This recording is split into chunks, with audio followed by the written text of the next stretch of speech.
This is my newest ruler, Lily Lines 3. It's the third in a collection of French curve rulers where all the edges are super useful for having beautiful, graceful, flowing lines. The high precision marks make for wonderful stitching and flipping for all sorts of applications. What makes this one really special though is 3 different sizes of endpoints, which make a beautiful either swirl or sort of a little puff head that you can then embellish. I'm working on a little block quilt sample here, and I'd like to show you just how easy this is. I can choose any of these, but for this particular one, I've decided to use this really deep curve to make a beautiful swirling pattern.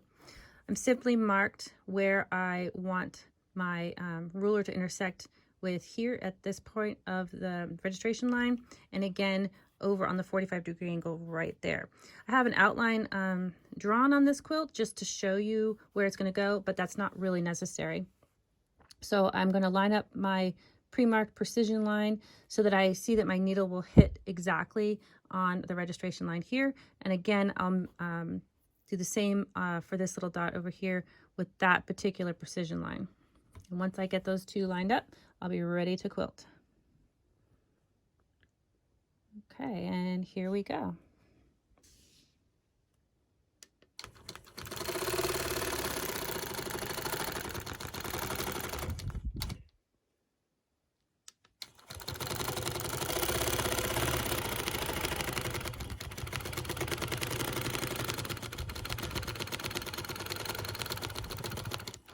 Once I get all the way to the inside of this little curl, I'm going to release the pressure on the ruler and continue to swirl in a circle until I get about 1/4 of an inch away from this line to make a little puff head. I could just stop here and that could be my full line for maybe doing a feather embellishment, but I'm going to keep going.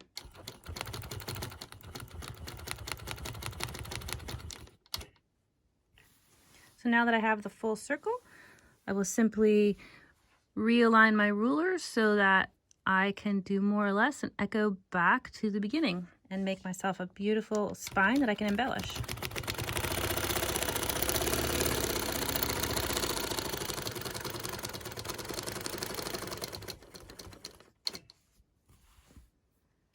And there we go. You can see right over here where I have 2 done. And now I can go ahead and embellish.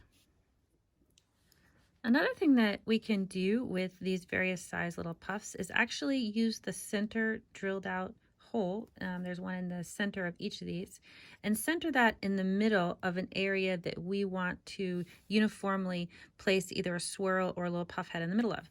So I've actually marked that with a little white line here, which is this center of this wedge.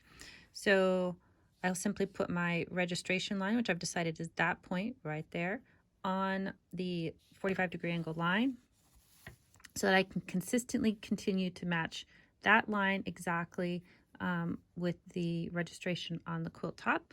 And I will twirl the ruler until my little center circle is right at the midpoint, which I will mark to be consistent each and every time in every quadrant. So that's all I have to do. And now I can put this swirl exactly in the same place all the way around the block. So let's go ahead and sew.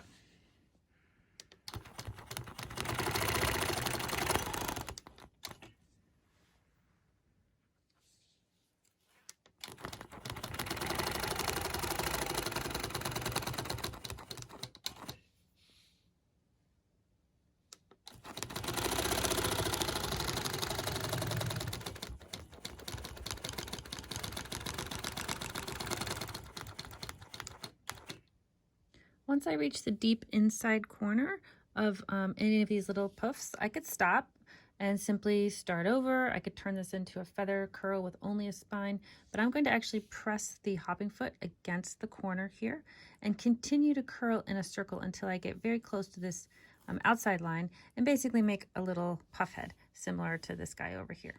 So let's go ahead and do that.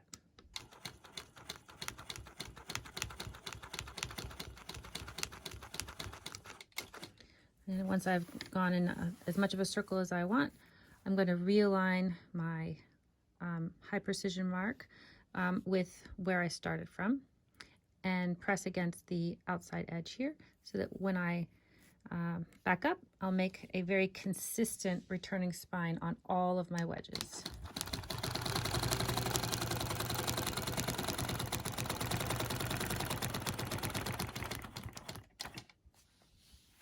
And there we are. Isn't that lovely?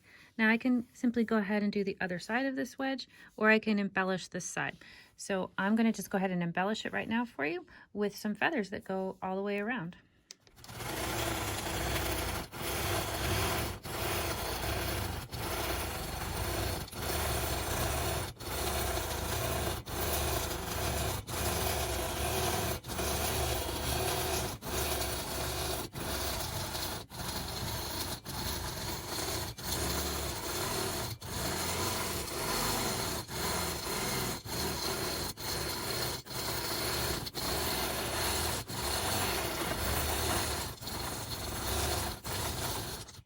And I'm done.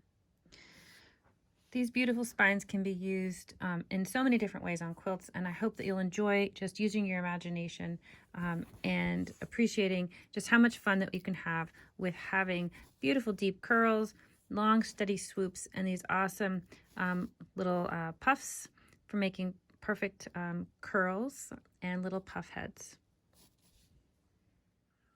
I'm going to show you how to use this double S as a crossover, which can make a feather starter, or in this case, I'm going to use this as a double ribbon.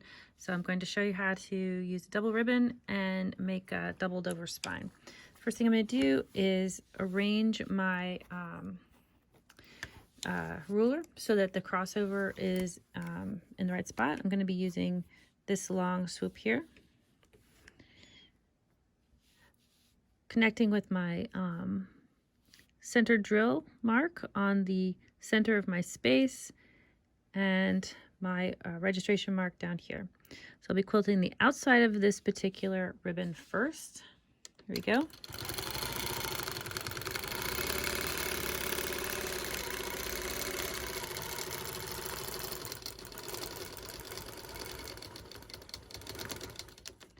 So I've reached the full twirl around the head, and now I'm going to roll to the inside and come out about 1/4 of an inch above this line. So I'm going to roll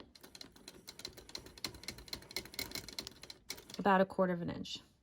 That's going to readjust my ruler for me, and I'll put it back in place so that the end of the ruler is now touching exactly where I started. So that's going to offset this next pass 1/4 inch higher than my original spot. Okay, so here we go. Rolling back around.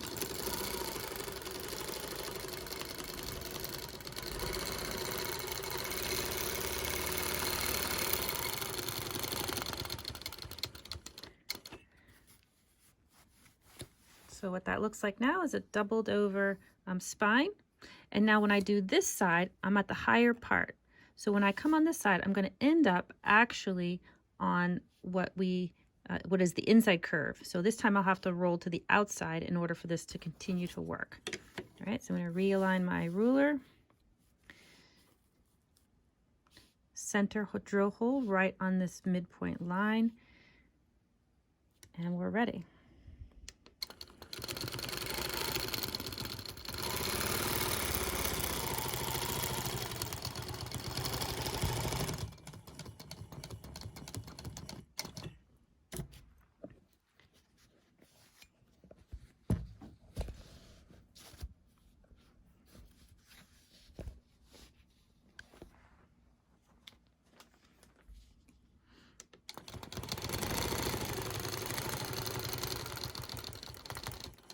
Okay, this time I'm going to roll to the outside and drop down about 1/4 of an inch.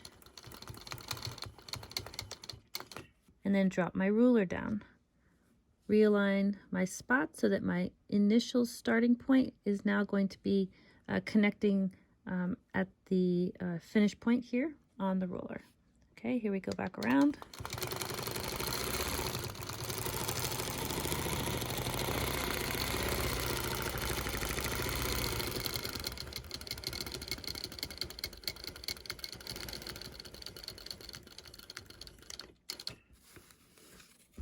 And there we are. I've doubled both ribbons, first to the inside, then to the outside, and it makes a perfect mirror by doing that. And any of the spots on any of the Lily Lines rulers that have this double S, each of the Lily Lines rulers has at least one spot that can do this fun little trick.